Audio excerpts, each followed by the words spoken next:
నమస్కారం. లక్ష్మి చెప్పే కథలకు స్వాగతం. వీణులతో వీక్షించటానికి సిద్ధం కండి. ప్రియ సఖులు, ఇప్పుడు మనం ప్రముఖ రచయిత్రి శ్రీమతి శ్రీదేవి సోమంచి గారు రచించిన నాకిక్కడ చోటు లేదు అనే ఓ చక్కటి కథని విందామండి. ఈ కథ జనవరి 2, 1994 సంవత్సరంలో విపుల మాసపత్రికలో ప్రచురింపబడింది. ఇక కథ మొదలు పెట్టేస్తున్నానండి. నేను ఈ ముంబై నగరం వచ్చి సరిగ్గా 3 రోజులైంది. 6 అంతస్తుల బిల్డింగ్లో 4వ అంతస్తులోని అగ్గిపెట్టె లాంటి ఫ్లాట్లో సూర్యుడు కనిపించని పగళ్ళు, చంద్రుడు కనిపించని రాత్రులు, గాలి మొహం ఎరగని కిటికీలో నుంచి 3 సార్లు వచ్చి వెళ్ళాయంటే నాకు చాలా ఆశ్చర్యంగా ఉంది. రూమ్ ఫ్రెషనర్ వాసన నిండిన గదిలో కూర్చుని నేను అదే ఆలోచిస్తున్నాను. పైన ఫ్యాన్ తిరుగుతోంది, ఎదురుగా ఎయిర్ కూలర్ ఉంది. తర్వాత వరుసగా colour TV, fridge, grinder, mixie, washing machine, dish washer అన్నీ సుశిక్షితులైన సైనికుల్లా తమ తమ స్థానాల్లో స్థిరంగా ఉన్నాయి. గది మధ్యలో 2 సింగిల్ కాట్స్ ఒకవైపు, డైనింగ్ సెట్ మరోవైపు ఉన్నాయి. ఇంకా పిల్లలు కూర్చొని చదువుకోవడానికి వీలుగా డెస్కులు ఉన్నాయి. ఏ ఒక్కటి లేదని లేదు, కానీ ఇవన్నీ ఉన్న సారయు ఇంతకింత సంతోషంగా ఉందా అనేదే ప్రశ్న. జవాబు ఎవరు చెప్పాలి? సారయుని అడిగితే చెప్తుందా? నాకేం తక్కువ అని ఎదురు అడుగుతుంది.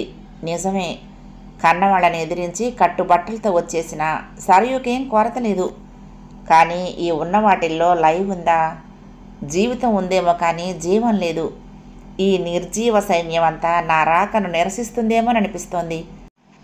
ఎందుకంటే నేనంటూ లేకపోతే ఈ ఇంట్లో పగలు చైతన్యమే ఉండేది కాదు. చైతన్యానికి మారు పేరులో ఉండే సారయు ఈ నిర్జీవ సైన్యం ముందు కవాతులు చేస్తూ వాటి చేత చేయిస్తూ, ఓహ్ ఇదేనా ఆనందం అంటే? గుండెల్ని మెలిపెట్టేసే బాధ క్రమంగా నా బుర్రలోకి చేరటంతో తల పగిలిపోతోంది. ఎందుకు వచ్చాను నేను ఇక్కడికి? 8 ఏళ్ల క్రితం తెగిపోయిన ఈ బంధాన్ని ఎందుకు పునరుద్ధరించాను? ఏం ఆశించి? అమ్మా, ఈ ఉత్తరం చూడగానే మీకు కోపం వస్తుందని నాకు తెలుసు. నేను చెయ్యబోయే పనిని మీరు తాళవంపులుగా భావిస్తారని తెలుసు. కానీ నాకు ఇంతకన్నా మరో ఆల్టర్నేటివ్ లేదు. పిల్లలు మన మాట కాదనరనే అపారమైన నమ్మకం పేరెంట్స్కి ఉండటం సహజమే. వాళ్ళకి ఇవ్వాల్సినంత స్వేచ్ఛ ఇచ్చి వారి ఆకాంక్షలను గుర్తిస్తే వాళ్ళు ఆ నమ్మకాన్ని తుంచివేయరు. కానీ మీరేం చేశారు? నన్ను అడగకుండా, నా ఇష్టాలు తెలుసుకోకుండా మీ అభిరుచులకు తగిన సంబంధం కుదుర్చుకున్నారు. కానీ అమ్మ, 10 ఎకరాల పొలం ఉండి నాకు 50 తులాల బంగారం పెట్టగలిగే సంబంధం మీకు గొప్పది కావచ్చు. మీకున్న డబ్బును తన డబ్బుతో హెచ్చించే వ్యక్తి మీకు గొప్పగా అనిపించవచ్చు. మరి నాకు ఈ రోజున ఎవరు కూడా పల్లెటూళ్ళ వాకిళ్లను పట్టుకొని వేళ్లాడటం లేదు. రెక్కలు కట్టుకొని గగనాంతర విహారానికి వెళ్ళిపోతున్నారు. కంప్యూటర్లు, ఐటీ, అమెరికా ఇదే ప్రతివారి గమ్యంగా ఉంటుంది. 20 ఏళ్లకే ఒక బాధ్యతగా పెళ్లిని మోస్తూ, ఆ పైన 2 పిల్లల తల్లే వాళ్లను తీర్చిదిద్దుతూ, ఆడవాళ్ళు ఇంటికి కుటుంబ సేవకి అంకితమైపోయి కూర్చునే రోజులు కావివి. మనిషి నిరంతర ప్రగతి కామి. పెళ్లితో ఆడపిల్ల ప్రగతి ఆగిపోకూడదు. అలాంటి జీవితమే నాకు కావాలి. అందుకే వసంతతో వెళ్ళిపోతున్నాను అని ఉత్తరం రాసిపెట్టి వెళ్ళిపోయింది సారయు. ఒకవైపు పెళ్లి పనులు జరుగుతూ ఉంటే మరోవైపు ఈ సంఘటన. ఎవరి వసంత్, ఇద్దరికి ఎలా పరిచయం అన్న ప్రశ్నలు మనసును వేధించాయి. అతను మంచివాడే, కానీ మన కులస్తుడు కాదు. దాన్ని మర్చిపో అని ఆదేశించిన నా భర్త సరయు వెళ్ళిపోయిన ఏడాదికే ఈ లోకంలో నుండి నిష్క్రమించి నన్ను ఒంటరిదాన్ని చేశాడు. చేసిన పొరపాటు పెద్దదో చిన్నదో దానిని సరిదిద్దుకోకపోవటం, కనీసం అలాంటి ప్రయత్నం కూడా చేయకపోవటం ఇంకా పెద్దది. సరయు ఆకాంక్షలను మేము గుర్తించలేదు. తన మనసెరిగి ప్రవర్తించలేదు. దేవుడు మనకిచ్చేది ఒకే ఒక్క జీవితం. తల్లిదండ్రులమనే కనీస అర్హత చేత సరయు జీవితం మీద హక్కుని మేము తీసుకోవాలనుకున్నాం. 7 ఏళ్లు నిరాసక్తతతో గడిపాను. అంటే సరయుని మర్చిపోయి కాదు, నా జ్ఞాపకాల్లోనూ ఊహల్లోనూ తను నిలిచే ఉంది. దూరం భౌతికంగానే. భౌతికమైన వస్తువు అది మాసిపోతుంది, శిథిలమైపోతుంది, ఆఖరకు ఏమీ లేకుండా పోతుంది. అనుబంధం మానసికమైంది, అనుభవం అంతరంగికమైంది. అవి మరుగున పడవు. మనసు చేతనంగా ఉన్నంతకాలం అవి చేతనంగానే ఉంటాయి. అందుకే సరయు నిరంతరం మదిలో కదిలే స్మృతి అయింది.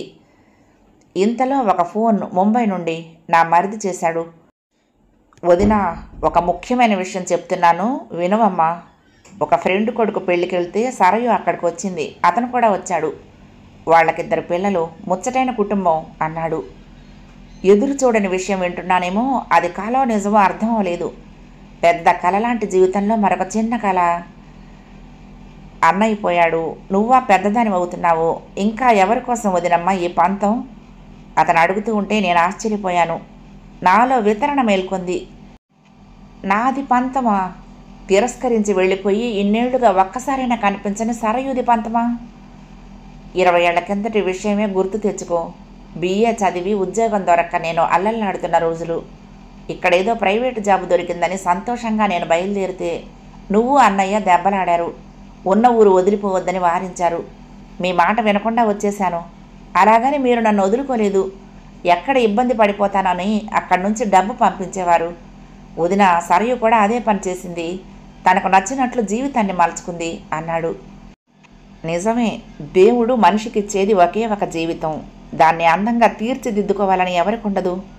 జీవితం సరయుది, అందులో మాకెందుకు చోటు ఉంటుంది? నాలో డిటాచ్మెంట్, అదే డిటాచ్మెంట్ ఏళ్ల తరబడి గడ్డకట్టుకుపోయి ఉంది. మంచులా, కఠినంగా, చల్లగా. వదిన, సరయు ఇప్పుడు ఇక్కడే ఉంది, మాట్లాడతావా? నా అనుమతి తీసుకోలేదు అతను. సరయుకు ఫోన్ ఇచ్చాడు. అమ్మా. ఫోన్లో సరయు గొంతు. అమృతాన్నే వర్షించిందో, బాంబులాగే పేలిందో. ఏళ్ల తరబడి స్తబ్దత తొలగిపోయింది. నేను డిటాచ్మెంట్ అనుకుంటున్నది ఉద్వేగాల వేడికి కరిగిపోయింది. సరయు, ఎలా ఉన్నావే? ఇంతకాలం నన్ను చూడకుండా, నాకు కనిపించకుండా. దుఃఖం ఉప్పెనలా ఎగదన్నుకొచ్చి ఫోన్ పెట్టేశాను. తదుపరి పరిణామమే ఈ ముంబై ప్రయాణం. మొదటి మజిలీ నా మరిది ఇంట్లో, తర్వాతది సరయు ఇంట్లో. సరయు జీవితం, సరయు ఇల్లు, సరయు వ్యక్తిత్వం, ఈ మూడింటిని కలిపి అనలైజ్ చేస్తే నాకు కొత్త వ్యక్తి కనిపిస్తోంది. నాకు పూర్తిగా అపరిచితురాలైన వ్యక్తి. అమ్మ అని పిలిచి నాలో చైతన్యాన్ని నింపి నన్ను పునర్జీవితురాలను చేసిన సరయు నా ఒళ్ళో తలదాచుకుని తన అనుభూతుల్ని పంచుకోలేదు, అనుభవాలను చెప్పుకోలేదు. మేమిద్దరం మళ్ళీ కలుసుకోవటం సహజ పరిణామంలా చూసింది. అందులో ఎలాంటి ఆర్తి లేదు. సరయు పరిపూర్ణమైన స్త్రీగా ఎదిగి తన పుట్టింటి మమకారాలను మర్చిపోయిందా? నాకు వెరపులాంటిది కలిగింది. పెద్దవుతున్న కొద్దీ ఆడవారు పుట్టినింటికి మానసికంగా కూడా దూరం అవుతారు. తల్లి సాటి స్త్రీగా కనిపిస్తుందే తప్ప తనకు తల్లిగా అనిపించదు. అది వ్యక్తిత్వ వికాసంలో ఒక భాగం. సత్రం భోజనం, మఠం నిద్ర లాంటి జీవితం ఇక్కడ. పొద్దున్నే 6ంటికి వసంత్ వెళ్ళిపోతాడు. అతని కోసం రాత్రి రొట్టెలు చేసి ఉంచుతుంది. కొన్ని తిని కొన్ని బాక్సులో పెట్టుకుని వెళ్ళిపోతాడు. అతను లేవటంతో ఇంట్లో మొదటి చైతన్య ఘంటిక మోగుతుంది. తర్వాత సరయు లేచి పనులు మొదలు పెడుతుంది. వాళ్ళిద్దరి మధ్య ఇరుగ్గా అనిపించి నేను బాల్కనీలోకి వస్తాను. అక్కడ నిల్చుంటే కింద పరుగులు తీస్తున్న వాహనాలు, అగ్గిపెట్టెల్లా, మనుషులు చీమల్లా కనిపిస్తారు. ఇంకాసేపటికి వసంత్, పిల్లలు, సరయు అందరూ ఆ శ్రవంతిలో కలిసిపోయి తమ వ్యక్తిగత అస్తిత్వాన్ని కోల్పోతారు. ఎక్కడికి పరుగు? ఎంతకాలం ఇలా పరిగెడతారు అనే ఆవేదన నా గుండెల్లో నుంచి ఎగదన్నుకొస్తోంది. వసంత్కు బయట చెప్పడానికి సరయు బాల్కనీలోకి వస్తుంది. అతను చెయ్యూపి వెళ్ళిపోయాక, ఏవైనా చేసేది ఉంటే చెప్పమ్మా అని నేను అడుగుతాను. సరయు నవ్వేసి, అన్నిటికీ అన్నీ ఉన్నాయమ్మా, నేను కష్టపడేదేమీ లేదు. మార్కెట్లోకి కొత్త రోటీ మేకర్ వచ్చింది, అదొకటి తెచ్చుకుంటే వసంత్కి ఉదయం ఫ్రెష్గా రొట్టెలు ఇవ్వచ్చు అంటుంది. మార్కెట్లోకి కొత్తగా వచ్చిన రోటీ మేకర్, మరో కాఫీ మేకర్, ఇవన్నీ సరయుకి ఆకర్షణలు.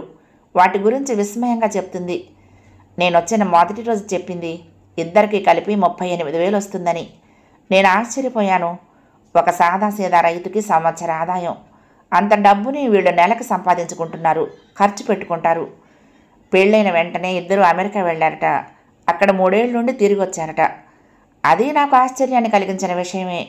ఎక్కడో కృష్ణా జిల్లాలోని పల్లెటూళ్ళలో పుట్టి పెరిగిన పిల్ల తను ఆశించిన దాన్ని సాధించటం. ఇవన్నీ నాతో చెప్తూ సరయు కిచెన్లోకి వెళ్తుంది. మైక్రో ఓవెన్ని సాయంత్రానికి సెట్ చేస్తుంది. లేకపోతే వ్యాక్యూమ్ క్లీనర్తో డస్టింగ్ చేస్తూ ఉంటుంది. మరోవైపు వాషింగ్ మెషిన్ మోత. ఇల్లంతా యంత్రశాలలా ఉంటుంది. మనిషి సుఖజీవనానికి ఇన్ని యంత్రాలు అవసరమేనా? ఆ తర్వాత ప్లేట్లో రొట్టెలు పెట్టుకుని ఐరన్ చేస్తూనో పిల్లల్ని తయారు చేస్తూనో తింటుంది. 8 అయ్యేసరికి ఎక్కడి వాళ్ళు అక్కడ హుష్కాకి. మళ్ళీ అందరూ ఇల్లు చేరేసరికి సాయంత్రం 7 అవుతుంది. టీవీ, వంట, అంతా రొటీన్ జీవితం. హ్యూమన్ ఇన్స్టింక్ట్స్కి చోటు లేదు. ఈ 8 ఏళ్లలో సరయు నన్ను మర్చిపోలేదు. గుర్తు చేసుకుని ఏదైనా చేయగలిగేందుకు వ్యవధి ఉండుండదు. 8 కాదు, ఇంకెన్ని సంవత్సరాలైనా అంతే. నేనొచ్చి అప్పుడే 3 రోజులైందనేదే అందుకు నిదర్శనం.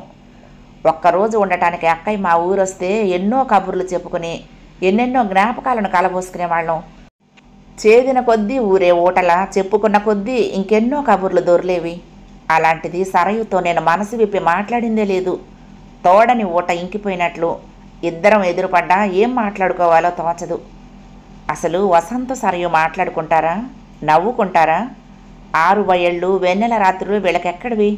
రోజుకి 18 గంటల పరుగు పందెం అయ్యాక మనసులు అనుభవాలనే తప్ప అనుభూతుల్ని కోరుకుంటాయా? సరయు జీవితాన్ని నా మనసుతో విశ్లేషిస్తూ ఉంటే దారి తెన్ను తెలియని కీకారణ్యంలోకి చొరబడ్డట్టుంది. నా పడక పిల్లల గదిలో. వాళ్ళకెప్పుడు టీవీ, హోంవర్క్. పరుగు పందెంలో తల్లిదండ్రుల్ని మించిపోయేలా ఉన్నారు. స్కూల్ నుంచి వచ్చి హోంవర్క్ చేసి టీవీ చూస్తారు. టీవీ చూస్తూనే తిండి. నిద్రొచ్చేదాకా చూసి వచ్చి పక్క చేరతారు. నా రాకతో వాళ్ళ దినచర్యలో స్వల్పమైన మార్పు. టీవీ చూసొచ్చాక కొద్దిసేపు నాతో మాట్లాడతారు. వాళ్ళకి పుస్తకాల్లో ఉన్నవి టీవీలో చూసింది తప్ప వాస్తవానికి సంబంధించిన అనుభవాలు ఏమీ లేవు. వ్యవసాయ ఆధారమైన దేశంలో రైతు కుటుంబంలో పుట్టిన విత్తనాన్ని చీల్చుకొని మొక్క మొలవటాన్ని కానీ, పువ్వు పుయ్యటాన్ని కానీ, కాయ కాయటాన్ని కానీ వాళ్ళు చూడలేదు. వాళ్ళకు తెలిసిందల్లా క్రోటన్స్, ఇండోర్ ప్లాంట్స్. వర్షపు చుక్కని చూసినా, కాలికి మట్టి అంటుకున్నా రోగభయమే. బియ్యం మిల్లులో తయారవుతాయని చెప్పాడు సరయు కొడుకు. మొక్కలు నర్సరీల్లోనూ, పువ్వులు బజారుల్లోనూ తయారవుతాయనుకుంటాడు. మా ఊరి గురించి చెప్పాను. ఇంట్లో పండే మామిడి పళ్ళ గురించి, సపోటాల గురించి, తోటలో నుండి వచ్చే చెరుకు గడల గురించి చెప్పాను. గుత్తులు గుత్తులుగా పూసే గన్నేరు పూల గురించి, రాత్రి విచ్చుకుని పొద్దున్నే వాన జల్లులా రాలిపడే పారిజాతాల గురించి, ఊరు చివరుండే చెరువు గురించి, పంట పొలాల గురించి, గడియారం గూట్లో గూడు కట్టుకున్న పిచ్చుకల జంట గురించి. ఒకటేంటి, అవన్నీ చెప్తుంటే ఆశ్చర్యంగా విన్నారు. జామ పళ్ళ కోసం చెట్టు మీద వాలే చిలకల గురించి చెప్పగానే నాకొకటి తెచ్చియవా అని అడిగాడు. ఏం చేసుకుంటావు? నేను నవ్వుతూ అడిగాను. రెక్కలు కట్ చేసి పంజరంలో పెట్టుకుంటాను అన్నాడు. వాడి జవాబు నా గుండెల్లో వాడిగా దిగింది. వేలడంత లేడు ఇప్పటి నుంచి కండిషన్డ్ లైఫ్ గురించే ఆలోచనలు. వాడి తప్పేం లేదు. పట్టణంలో స్వేచ్ఛకు ఆస్కారం లేదు. దేనికోసం స్ట్రగుల్ చేసేందుకు వ్యవధి ఉండదు.